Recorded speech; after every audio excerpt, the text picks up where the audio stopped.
So you want to build discipline. Most people imagine discipline as waking up at 4:30 a.m., running 10 miles, taking a freezing shower, and then writing a 40-page essay before breakfast. If that's discipline, no wonder you quit after 2 days. Here's the truth. Discipline is not about pain. It's not about superhuman motivation. It's simply the ability to do what matters even when you don't feel like it. The reason you think you don't have discipline is because your brain is designed for comfort. Back in the day, comfort meant not starving or not freezing to death. But today, comfort means TikTok, Uber Eats, and binge watching 12 episodes of a show you don't even like. Your brain is still chasing easy dopamine, but now it's everywhere. So when you sit down to study or hit the gym, your brain doesn't say, "I'm lazy." It says, "Why do this hard thing when we can scroll memes instead?" That's not weakness, that's biology. But here's the twist. Discipline isn't a personality trait you either have or don't have. It's a skill. And like any skill, it can be trained. Think about brushing your teeth. Nobody was born disciplined enough to brush twice a day. You cried when your parents made you do it, but after years of repetition, now you don't even think about it. That's what real discipline looks like. Automatic action without debate.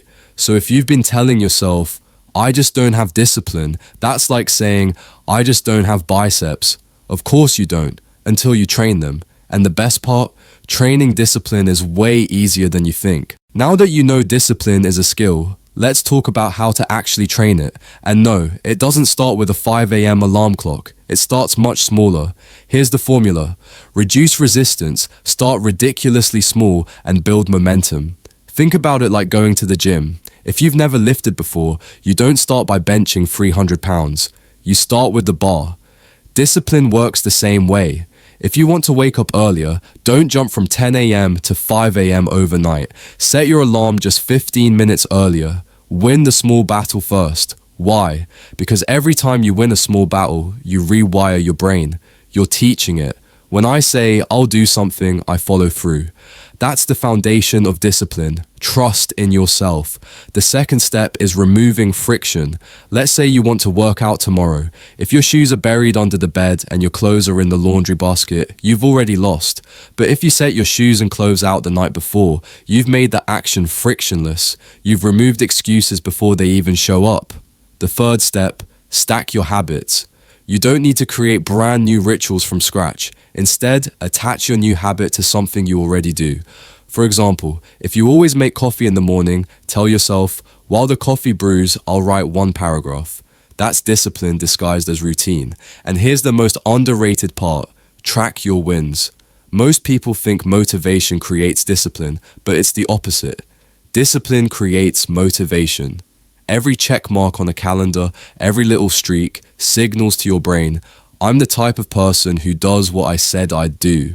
Over time, the identity sticks. So don't overcomplicate this.